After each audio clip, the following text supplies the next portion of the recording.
Assalamualaikum warahmatullahi wabarakatuh. Bersama saya Afriyani Abdul Rahim, mahasiswi Magister Program Studi Manajemen Universitas Lancang Kuning, akan memaparkan materi perkuliahan Manajemen Operasional yang berjudul Supply Chain Management. Manajemen rantai pasokan sering disebut sebagai SCM. SCM merupakan bidang yang sangat penting dalam dunia bisnis karena berkaitan langsung dengan daya saing perusahaan. Selama 2 dekade terakhir, semakin banyak perusahaan yang menyadari pentingnya SCM dan menggunakannya. SCM sendiri adalah rantai siklus bahan baku dan komoditas, pembayaran, pengelolaan, dan pemantauan informasi dari pemasok ke produsen dan grosir, dan pengecekan konsumen.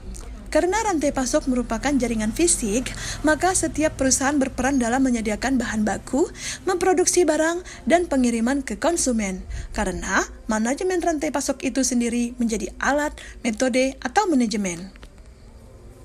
SCM dapat menjadikan aktivitas perusahaan yang lebih terstruktur, terkoordinasi, terjadwal, dan terpadu sehingga keseluruhan proses akan menjadi lebih efektif dan efisien.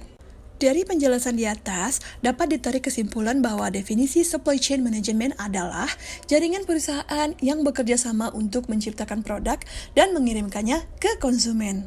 Ada beberapa fungsi SCM yang harus Anda ketahui. Fungsi pertama adalah SCM fisik, dan fungsi SCM ini adalah untuk mengubah bahan mentah menjadi produk akhir yang dapat diberikan ke pengguna akhir. Fungsi utama supply chain management berkaitan dengan berbagai jenis biaya fisik seperti biaya material, biaya penyimpanan, biaya produksi khusus, dan biaya transportasi. Fungsi selanjutnya adalah SCM sebagai perantara pasar, memastikan pasokan melalui rantai pasokan. Dan fungsi terakhir terkait dengan riset pasar, perencanaan produk, dan berbagai biaya yang dapat dikeluarkan dari produk yang ditawarkan oleh rantai pasokan yang tidak memenuhi kebutuhan konsumen. Dalam supply chain, terdapat beberapa pemain utama yang memiliki peran yang penting dalam perusahaan, yaitu supplies, manufacturers, distribution, retail outlet, dan customers. Ada 3 hal yang harus dikelola dalam supply chain, yaitu pertama, aliran barang dari hulu ke hilir, contohnya bahan baku yang dikirim dari supplier ke pabrik, setelah produksi selesai dikirim ke distributor, pengecer, kemudian ke pemakai akhir. Kedua, aliran uang dan sejenisnya yang mengalir dari hilir ke hulu. Ketiga, aliran informasi yang bisa terjadi dari hulu ke hilir atau sebaliknya. Mengukur performa supply chain management. Pertama, pengiriman. Kedua, kualitas. Ketiga, waktu. Keempat, fleksibilitas. Dan kelima, biaya. Supply chain berpengaruh terhadap 1. Implementasi strategi SCM terhadap bisnis pesaing.